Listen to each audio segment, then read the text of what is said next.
So I'm delighted to be here. We talked about various topics for this lecture and decided to really zero in on the issue of teacher shortages, which have become so severe in this state because it is a fundamental civil rights issue. And it is a fundamental aspect of equity in education. So we're going to tackle that as a way to also think about what the teaching profession should be and how we should respond to this recurrence of shortages in a way that builds the profession rather than tearing it down, that builds children's opportunities rather than leaving them bereft of the opportunities that they need to learn. I have been doing international studies of teaching and teacher quality policies in 5 countries. I just published a book called Empowered Educators. And the contrast between what you see about how teachers are treated and trained and supported in Finland and Singapore, Shanghai, Australia, and Canada is very, very profound.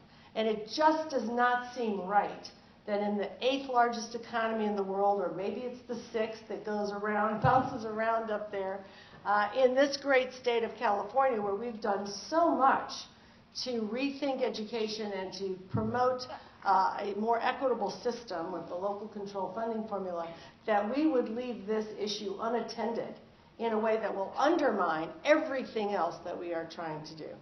So shortages are not unique to California.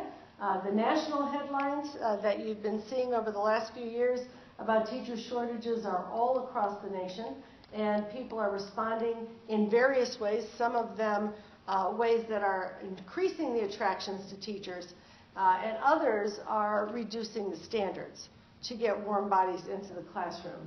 And you can see the same kind of headlines that have been occurring in California as we have seen shortages increase. Now, some of you who have a little bit of a memory will remember that there were layoffs of teachers for many, many years. And in fact, if you were thinking of going into teaching, your best friend would pull your elbow and say, "What are you thinking of? There are no jobs for new teachers. People are being laid off." And that went on for many, many, that was you. So we have we're testifying here in the front row, a little amen corner. And so that went on for many, many years. After Prop 13, you know, there was cuts and cuts and cuts and cuts, and it got worse and worse, and the recession made it even worse still. We were already one of the lowest spending states in the nation. We made ourselves into a southern state in California, and we got to the point where both funding and achievement went so low that we were the ones saying, "Thank God for Mississippi," because it was the only state that was really performing lower than California. We were 47th in student achievement in the nation. And those cuts kept going on and on and on. But then when the local control funding formula came in, when Prop 30 was passed, when there was some more investment in education, all of a sudden districts said, "Gee, we can hire some people back. We can start to reduce the class sizes that had reached 40 or more in some districts. We can begin to put the courses back on the program that we had canceled." So we had these shortages that began to crop up because now that districts were ready to hire teachers, teachers weren't there to be hired. Many people had gone off and gotten other lines of work. So the teacher shortage has continued to get worse. We did a poll in 2016 where 75% of districts said we are having shortages, and 80% of them said that the shortages were worse than the previous year. We're tracking it in 2017 as well. I know that, for example, in Los Angeles, 38% of the teachers hired this year were not fully prepared for their jobs, and some were not prepared at all. So the shortage continues to be a challenge. We have had a little bit of investment in California in expanding undergraduate teacher education and making it possible for some paraprofessionals to get training, but the demand is so much bigger than the supply, and the frankly piddly efforts we have made thus far as a state. I mean, if you just think about, we've probably had the states put about $70 million into this problem. In Iowa alone, which is about a tenth the size of California. They put $300 million into this. So we are way behind. So the teacher preparation enrollments have gone down nationally by about 35%. So as I say, this is not just a California problem. But California teacher education enrollments went down by 76% between 2002 and 2014. We've had a tiny little uptick in the last couple of years, but not nearly enough to meet the demand. And that's a function not only of the declining resources. Salaries nationwide have been declining since the 1990s, but we've also had a decade of teacher bashing, in which a lot of the problems that the society has allowed to expand, growing poverty, growing homelessness for children, which has doubled in the last decade. We have more children in poverty now than we did in the late 1970s. At the end of the Great Society and the War on Poverty. So the conditions for children have been getting steadily worse. And as schools have struggled to meet those needs, quite often teachers have taken the blame. And that has contributed, I think, to the situation. So California's teacher shortage, you can see here, began in when the blue line crossed the black line, the supply was going down, and that was okay for a while, but then when demand picked up, all of a sudden a gap began to occur. And what we have now is a situation where underprepared teachers are on the rise. We've surveyed districts and found out that some of them are, of course, trying to raise salaries. They're putting in place some bonuses for teachers and housing supports. A few are actually paying for teachers for their loans, trying to pay off their loans for them. But the single biggest response has been to hire people who are not yet prepared to teach. And the little thing, I can't see the screen, so I don't know whether the area that's been growing the largest is the group of people who are on waivers and provisional and short-term permits. These are people who are not in any program. They're not in an intern program getting some training. They are kind of off the street. They've got a one-year permit to teach without having demonstrated subject matter knowledge or capacity to teach. With that one-year permit, many of them will cycle out at the end of the year, so they are also increasing churn. And one of the things we know about teacher attrition at the school level is that when you have a high level of turnover, achievement goes down, not only for the students whose teachers have left, but for all the students, because you have less coherence in the curriculum, the professional development dollars that you have. Oh, I see. Thank you. If I were taller, I could see it. That's great. I can manage it from here if I stand on my tippy toes. We've got a moving thing underway. So anyway, the point is that we've got a growth in the number of people who are really not committed to the profession, not trained for the profession, and as you might imagine, they're disproportionately teaching in high poverty schools and in schools with more students of color. And so as we have seen before, the burden is carried by the students who most need great teachers. We do have this national supply and demand imbalance, and demand, of course, has gone up, supply has gone down. We estimated that there was a differential of about 100,000 teachers by 2017, and we just did a study to find out by looking at state reports about their hiring and credentialing that over 100,000 teachers were hired and are working this year across the country without qualifications to teach. Of course, we have high levels of shortage in special education, 48 states plus DC, mathematics and science, world languages, and teachers of English language learners are all areas of shortage. In California, the special education teacher shortage is a 6-alarm fire. It was 5 alarms a year or two ago.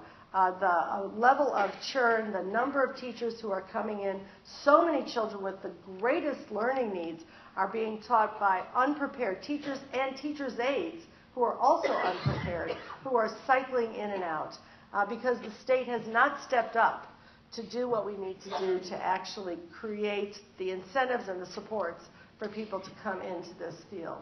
What we see as a result is that, for example, in math and science, the number of full credentials has been going down.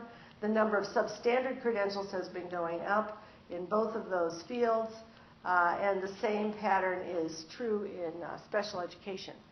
Districts are filling vacant teaching positions in part, as I said, by hiring teachers on substandard credentials, and then sometimes increasing class sizes, canceling courses, leaving positions vacant, hiring substitutes. Any way you slice it, what's going on is harmful to children and is undermining the quality of education. So for those of us who are old enough, I know that doesn't include all of you. I'm looking out at these young faces. But it's deja vu all over again, because we have been here before in California. In the year 2000, when the Williams lawsuit was being brought, I was one of the expert witnesses for the school equity lawsuit. The disparity in access to qualified teachers had gotten to the point where there was a much greater, a 5 times greater likelihood of having an uncertified teacher in a high minority school than in a low minority school. 50,000 teachers were in California teaching on emergency credentials. Now, there were a set of policies passed in the late 1990s that really made a dent in this problem.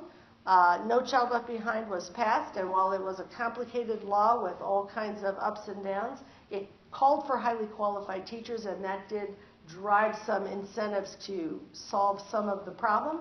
So we actually almost got rid of the problem of unqualified teachers over a period of time. But all of those programs were eliminated under the Schwarzenegger administration. So now that we have this demand again, we have no policies to meet it. I've given you a lot of statistics.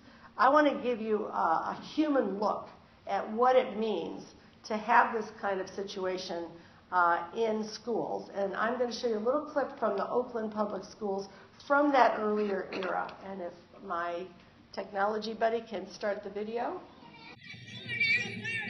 But there are classrooms without qualified math and science teachers. School systems say they just cannot find instructors. For example, inside this portable classroom at Bret Harte Middle School in Oakland, California, is an 8th grade math class that's been without a regular math teacher for most of the year. How many math teachers have you had? Let's see. There is Mr. Berry, Miss Gaines, Mr. Lee, Mr. Dijon, Mr. Franklin.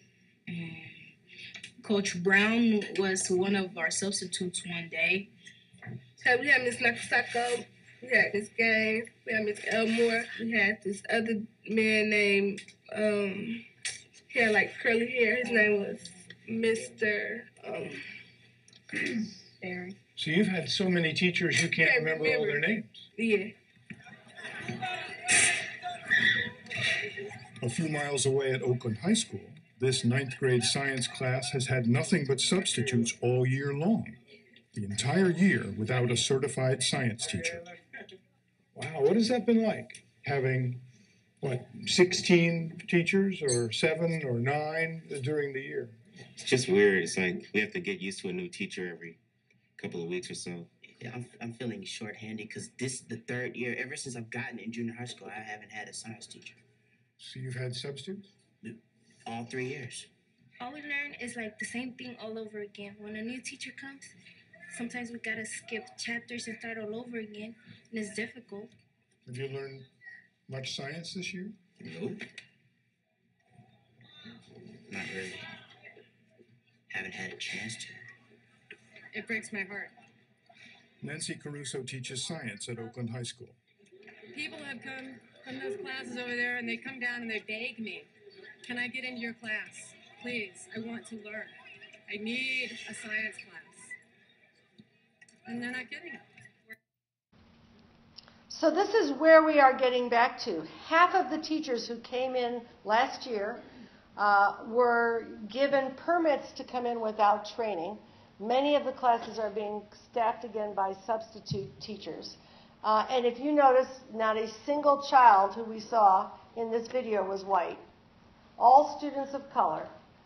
And as people beat their breasts in Sacramento about equity and closing the achievement gap, ignoring this problem that you cannot learn. I'm shorthanded. I have had substitutes for 3 years. There are children who want to learn, and we are denying them as a society access to the quality of instruction that they desperately need for their future. And if that doesn't infuriate you, I don't know what will. It just makes my blood boil. Or as one of my friends says, it fries my cheese every time I see this. And so we've been working over the last few years to try to get some action in Sacramento to really that matches the scale of the problem. And part of it is building the components and the infrastructure for a profession.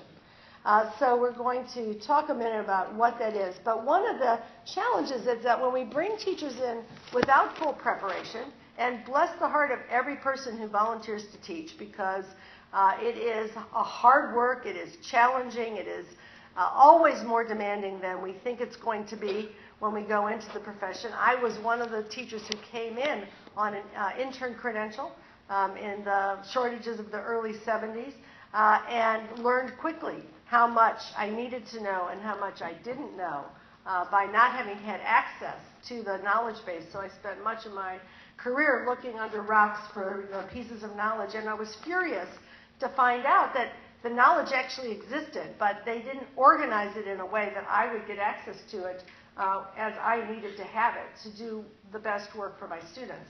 So when teachers come in without preparation, in general they have lower student outcomes, but they also have much higher attrition, and teachers leave at 2 to 3 times the rate of those who are fully prepared.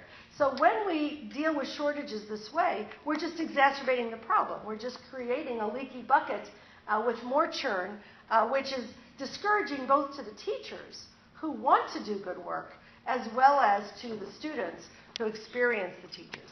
Californians do not want to repeat the past. We worked with the field poll to do a poll 2 years ago and asked Californians, 90% of whom said that they wanted to that they thought that the shortages were extremely important, and they felt that it was important to offer starting salaries to teachers that are comparable to the salaries being offered other new college graduates, to ensure mentoring and support, to require teachers to receive ongoing professional development, to provide opportunities for prospective teachers to get a full year of practice teaching under the wing of an expert so they'd be truly prepared to come into the classroom, and to ensure that all teachers receive that rigorous training before they begin teaching.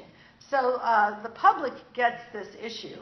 The other part of the problem is not just recruiting people in, but it's keeping the teachers we have. And one of the surprises of our research is that teacher attrition actually drives teacher demand. About 90% of teacher demand is caused by teachers leaving the profession. And 2/3 of that leaving is not retirement. If it was all retirement, we'd say, that's great, have a good, cruise and, enjoy yourself. But 2/3 of it is people leaving because they are dissatisfied in some way with the profession. Our attrition rates in the United States are about twice as high as the attrition rates in places like Singapore and Finland and Canada. If we could bring our 8% attrition rate each year down to about 4%, we would have surpluses of teachers rather than shortages. So this is a huge driver. And yet, often there's a lot of sturm and drang about recruiting teachers, but not as much thought about how do we keep teachers? How do we treat them in a way that enables them to be successful, because most teachers come in not for the money, but because they want to be effective with children. How do we give them the tools that they need, the colleagues, and the opportunities to collaborate that they need? How do we give them the respect that they deserve, the time that they deserve to do the job that they are doing on behalf of the entire society? So that's another piece of the puzzle. And of course, those who leave teaching at higher rates are, as you might expect, both beginning teachers, and particularly if they don't get mentoring and support, but also the teachers in those shortage areas, math, science, special education, teachers of English learners, teachers in high poverty, high minority schools.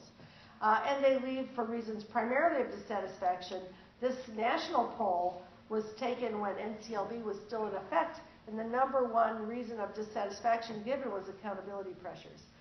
The pressure to teach to the test, the pressure in some states of being threatened with firing if your school was put on the failure list, and so on. Second reason was administrative supports, and the third reason, working conditions. And then, of course, there are some who leave for family and personal reasons. People could vote for more than one set of reasons in this poll. Financial, to pursue another job, all of that is tied to dissatisfaction as well. And I'll just let those light up. And administrative support makes a huge difference. Teachers who felt very strongly disagreed that their administrator was supportive were more than twice as likely to leave. So having a sense that your administrator has your back, both in terms of moral support, but also materials and those kinds of supports, learning supports, really matters. So what do high-achieving nations do? I've referred to these other countries. First of all, they have competitive and equitable salaries for teachers, and they're equitable across schools. They have strong universal preparation. If you go to become a teacher in Finland, it's completely free, and you get a stipend while you're training. In Singapore, it's free. You get a full salary while you train, with extensive training in these partner schools under an expert teacher. They get quality mentoring from usually a trained mentor teacher who's in the school. They have 15 to 20 hours a week for collaborative planning. I know, if you're teaching, you're like, OMG, how did that happen? They spend more of their money on teachers and less on other things. So 70% of their education workforce is typically teachers. It's only 50% in the United States. They have a lot of collegial learning opportunities, the teacher career ladders in which you can become a master and mentor teacher that both compensates you and lets you share your expertise, and lots of sharing of best practices across classrooms and schools. So in the U.S., we know that compensation, preparation, mentoring, and teaching conditions are the four biggest reasons for people to decide whether they're going to stay or go. And where are we on these variables right now? U.S. teachers make about 20% less than other college graduates after you adjust for the difference in the work year. And that grows by mid-career to about 30%. Salaries have been decreasing in real dollar terms since the 1990s. By the way, attrition rates were only 5% in 1992. They've increased as salaries have gone down, as working conditions have gotten poorer. There's a huge range in the differences in salaries across the country, but in more than 30 states, a teacher who heads a family of four is eligible for government assistance. Their own kids can be on free and reduced price lunch in school. That's how poorly teachers are being paid in many states. We know that preparation and mentoring strongly influence both teacher effectiveness and their retention, and funding for both has declined. So the debt load for preparing to teach has increased. Only about 2/3 of teachers now are getting a complete preparation before they come into the classroom, and fewer teachers receive mentoring today than received mentoring a decade ago. That's part of the effect of the recession. U.S. teachers teach more hours per week and year and have less planning time than any other teachers in the world. So if you're teaching, you are working hard and harder than other teachers. And furthermore, U.S. teachers teach more low-income children than teachers in other industrialized countries in the world, because our poverty rate is now about 1 in 4 children, and 1 in 2 children in public schools is eligible for free and reduced price lunch.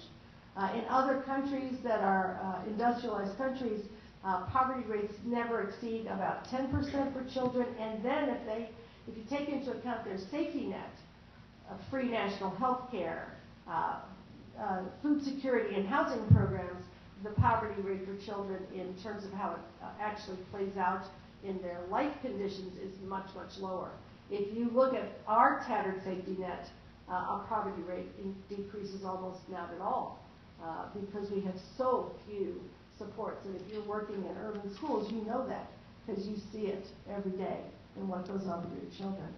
Only 15% of teachers report collaborative work environments. That went down during the No Child Left Behind years. Resources for teaching declined during the recession, so class sizes bigger, materials fewer, and of course growth in all of these challenges that children and families are encountering.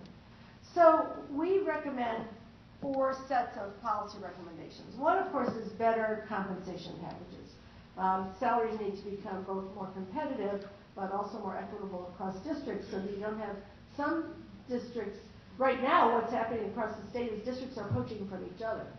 So those that are more affluent and have better conditions and better salaries are poaching from districts that don't have that. We should not have a situation in the state where there are such inequities in the salaries that are offered. Districts and the state could also offer financial incentives like housing, child care, and other incentives, and those can be very effective in certain circumstances, particularly in the Bay Area. San Francisco is building housing for teachers, and some districts are helping with golden handcuffs of, underwriting your mortgage loans and so on, and we need a lot more of that. We need to build a lasting teacher supply with high retention strategies for recruitment.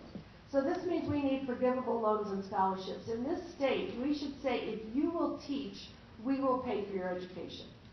Period, end. That would get us, a little bit closer to Finland and Singapore and some of these other countries. And they do it because they realize that if you invest in teaching, Singapore calls its teachers nation builders, then you're investing in the future of everyone in the society.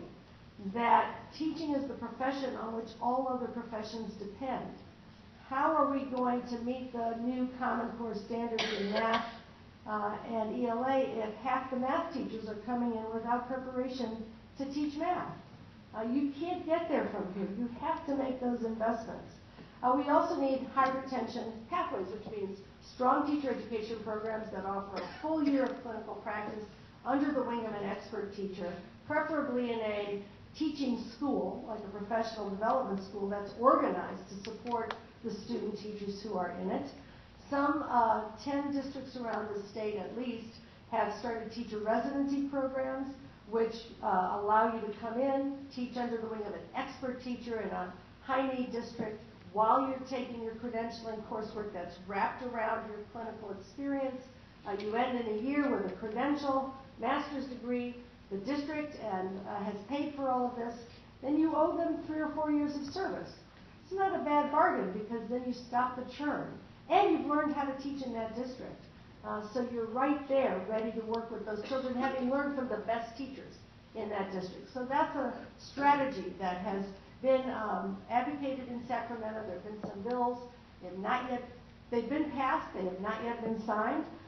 So we have room to grow in terms of how we're going to address this. Grow your own programs, paraprofessionals, high school students. We can have teaching academies in the high schools, just like we have the Health Professions Academy, and we have the Construction Trades Academy. We could have teaching academies. We can have grow your own pathways where we support young people and to come back to their communities where they are committed, where they have family, where they want to be successful. All of these are things that many states are doing. The third area is obviously to improve retention, and number one on that is to be sure that beginning teachers get good mentoring. We had the BITSA program. We still have it in many districts, but it has frayed around the edges in recent years. So that's an area of work. And then we need collegial work environments because teachers want to work with good colleagues, with administrative supports. That means we need to train leaders so that they can create those kind of environments. So that principals are actually one of the main reasons teachers decide whether to stay or leave the school because of whether they've created that collegial supportive environment. And then nationally, we just need to make it possible for teachers to move across the country because 25% of teachers do move and they have trouble transporting their license. They have trouble with pension portability. We have now opened up a lot more reciprocity in California for teachers from other countries as well as from teachers from other states. We want them, of course, we're competing with Nevada, which is at every job fair, Clark County is everywhere, et cetera. But we're trying to get teachers, in part from Canada, because they have a huge surplus. They treat teachers well, they pay them well, they train them well. So we've just opened up the door to, those kinds of recruits as well. But we want teachers from the great state of California supported to come in to be, our teaching force for the future. This problem has been solved before. In the 1990s, Connecticut and North Carolina both had terrible shortages. In fact, when I was in New Haven, I could teach on without even a bachelor's degree in the New Haven public schools. The shortages were so severe. But they addressed it, North Carolina addressed it, and went into surplus mode. And in fact, when my daughter was in New Haven going to school, she wanted to be a teacher's aide, and she needed a full teaching credential just to be a teacher's aide. That's how big the surpluses had gone. What did they do?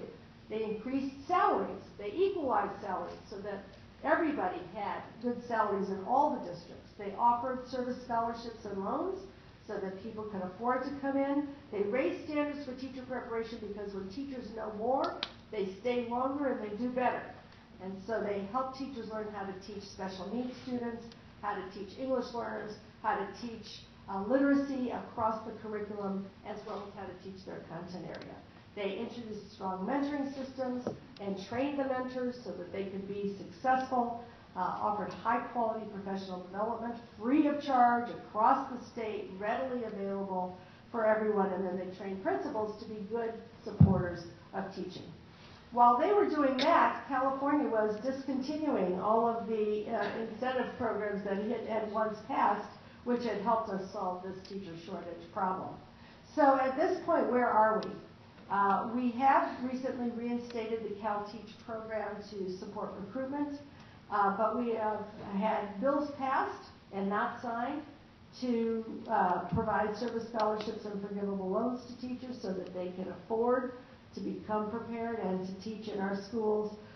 We have created some pipelines into teaching, such as paraprofessional training programs on a small scale, with many more people applying than there are slots for them to fill, but we can do a great deal more in that area. We have some districts doing innovative preparation programs. We've had bills passed to create teaching residencies and not yet signed into law. We have some districts providing high-quality mentoring, but it's become uneven across the state. We need to provide greater incentives for teachers to be able to stay in high cost of living areas. There are state strategies that would allow retirees to continue to teach as well. And then we definitely need to invest in administrator training. We have no investment in this state at this moment in administrator training. So we're kind of doing reform on the fly, saying, you know, we're going to change, we're going to meet new standards, we're going to transform schools and all of that, but we're not training a pipeline of dynamic teachers who want to do that work to be the leaders who can do that work. At the end of the day, while this seems like a technical problem to some people, it is fundamentally the problem that determines what's going to happen for each and every child. And we need to remember the words of John Dewey, who plagiarized everything I thought before I ever thought it. And I often think of this saying, what the best and wisest parent wants for his or her child, that must the community want for all of its children. Any other goal is narrow and unlovely. Acted upon, it destroys our democracy. We've made a lot of progress in California to create a new vision for our education system and to really realize that vision. The next thing we must do is invest in a high-quality teaching profession that is available for every teacher who comes in and for every child who relies on that teacher for their future. Thank you.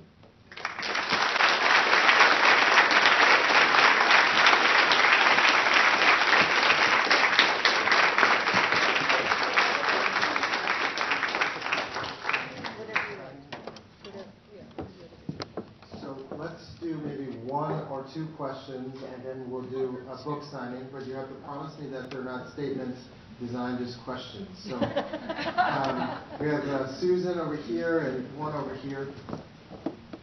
Yes, I was just wondering about teacher residency programs in districts. Have you seen any that you think are working well? Yes. I know best the one in San Francisco because Stanford participates in it, and it's working extremely well. It's the University of San Francisco with Stanford, with the district, with the union, in a collaboration. Mostly they are bringing in math and science teachers and bilingual immersion teachers in the elementary. They've actually been meeting they've been growing the program significantly every year and meeting a great deal of their demand for math and science teachers, especially through that program. They did a follow-up study and found that 100% of principals thought that the residents were better trained than other teachers coming into the district. They found that 90+% of the residents were still in teaching 5 years later, and more than 80% of them were still teaching in San Francisco. That differential has to do with housing costs in San Francisco primarily, but they stay in teaching. By comparison of all the other beginning teachers coming into San Francisco, the retention rate was only 38%. So huge differential in getting people into these high-need fields, training them. They also get mentoring, and then keeping them in the district to actually then build a foundation for a stronger teaching force. Let me ask There are many others, by the way. CSU has a number of campuses that are involved in residencies. LA has a residency program. Oakland has one. Fresno. So I don't mean to suggest that they aren't equally wonderful. I just don't know their statistics as well. Quick partner question to that. Recently announced in San Francisco is going to fund some teacher housing, several tens of millions of dollars they're going to spend on subsidized housing for teachers. What do you think about that? Well, I think it's, a step in a very high cost of living place for teachers, particularly beginning teachers who are trying to figure out how to stay in the district. There are other districts that are also doing what I also see happening for doctors in systems like Kaiser and other group medical systems where they help underwrite low cost mortgages. And I think there are lots of ways to get at the housing question, but it's an important part of compensation. And compensation is not just salaries. You can get at the compensation question lots of different ways, because people are trying to put it all together and figure out how to live. So I think it's one strategy that can be helpful. So I'm going to put 3 questions together. I don't know if you've ever seen this tactic. So you ask your question, I'll go have her ask her question, there was one more back there. Hi, Linda. So the CSU is trying a new strategy to recruit people into the system by asking professors and community college professors and high school teachers to nominate promising teaching candidates. In just a little over a month in this very room, we'll have close to 250 nominees here. My question to you has to do with, if they heard your presentation tonight, many of them would say, why in the world would I go into teaching? Because your message tonight is about what policymakers need to hear. But what would your message be to the 200 or 300 people that will come here in a month and say, someone thinks I would be a great teacher, why should I do it? Well, I would say that teaching is the most rewarding profession. I'm still doing it, some of my teaching has been at the higher ed level more lately, but you never get bored. There's always a challenge. And if you are in contexts where you have good colleagues who can help you solve the problems of teaching and help you invent the very exciting and creative work that you can do with students, you will go home exhilarated day after day after day. I hope that the future in California will be that we continue the investments and get a strong revenue source for LCFF, for the new funding formula, continue to grow that base of revenue, and then that we really use that as the opportunity for teachers to have the context and the conditions that will allow them to be successful in that work. But it is the most rewarding profession, there is no doubt about it. It's also the most challenging, and if you like a challenge, it's where you should be. Just 2 more before we do the book signing. You talked a lot about state level policy making and even different bills that were passed but yet to be signed. I was wondering if you what are the main advocacy arms or the main people in the building pushing for those particulars to come across? Which organizations are advocating? Yeah, organizations, lobbies, anything. Califomians for Justice is one. NAACP is always good on these issues. The public advocates, the Education Trust, there are a number of organizations that have been advocating And the problem has been that the bills get passed and people understand that there's a problem, but when the budget deals get made, they don't get put, all the way forward. Okay. When you were talking about the other countries that do so much better than the United States, I wonder what we were talking about in the number of children that were actually in the classroom. That's part A. Part B is, what do you see in California's future? Is our number of children, is our policy, our standard going to stay around 30 children per classroom? Many California districts are trying to bring class sizes down now that there's a little more money in the system, but again, this teacher shortage issue makes it harder to bring the class sizes down. In the countries that we studied, you have a range from 20 in the classroom in a place like Finland to 30, 35 in a place like Singapore or Shanghai. But I will say the Asian nations have typically had larger class sizes, but they've been working assertively to bring their class sizes down. And there are, I think it is probably true, there are many districts in California that have larger class sizes even than the countries that have traditionally been thought of as having large class sizes. We're kind of crossing in process. The class size question is one to be thought of course, as you probably know, in some ways differentially at different age levels too. It's extremely important to have small class sizes for the very youngest learners. It's very important, based on the research, to have small class sizes for learners who are struggling in one way or another and really need a lot of one-to-one attention. They don't find quite the same differential. And certainly there's not huge differences between having 23 or 24 kids or 25 versus 26, but there are big differentials when you get to 35 and 40. And so when you hear that class size doesn't matter, it's when people are looking at 23 versus 24, 25 versus 26, that when they're looking at 35 versus 17.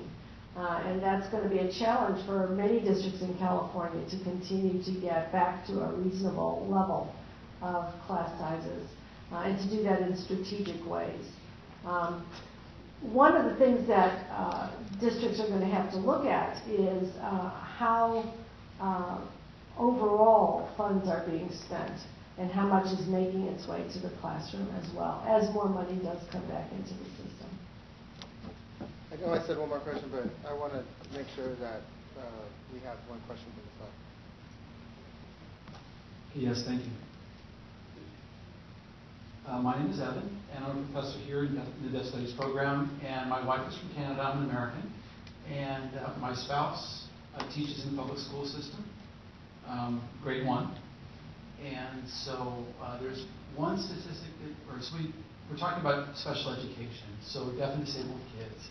Now here in California, they passed a law. It's called Leaky, and that did pass. And so deaf children or hard of hearing children want to get them ready with language so that they can go into kindergarten and be prepared. But there's an impact, it's happening in Canada and here, is that teachers have students who are disabled or deaf, and they don't know what to do with them. They don't have the skills, they don't have the training, they don't have the resources, and there's no support from the principals. They don't know what to do with these students. So how could there be support to help students that are deaf and disabled, and what do we do with that?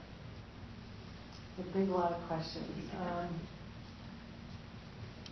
One of the things that I think is the most tragic about where we are in California is the lack of support for teacher training in both general education and in specialist education for working with students with special needs of various kinds. When I talked about the Connecticut reform, one of the things that they did in Connecticut was they invested deeply in the training of all teachers for teaching students with disabilities of various kinds. And they did that in Finland too. Their idea is that if you can teach students who have a variety of needs, you'll be able to teach all students, and it really ends up paying off. But we are doing much less than we need to do in California in that regard. We've just changed the credentialing standards. General ed teachers will be getting more training in being prepared for the students who are with them. Educational specialists will be getting even more than they are now. but we have to solve the shortages at the same time, because it doesn't do any good to have high standards if only half the people who are coming into the profession meet the standards, and the other half are coming around another way and it harms those individuals who are teachers because they don't get the learning that they need to do the job they want to do. So this problem conflates. What do we do in the meantime for those children?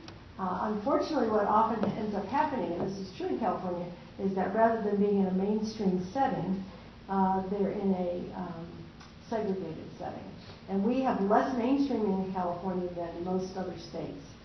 We have lower outcomes for students with special needs than other states. We have lower graduation rates. We have, in every respect, we are, underserving students.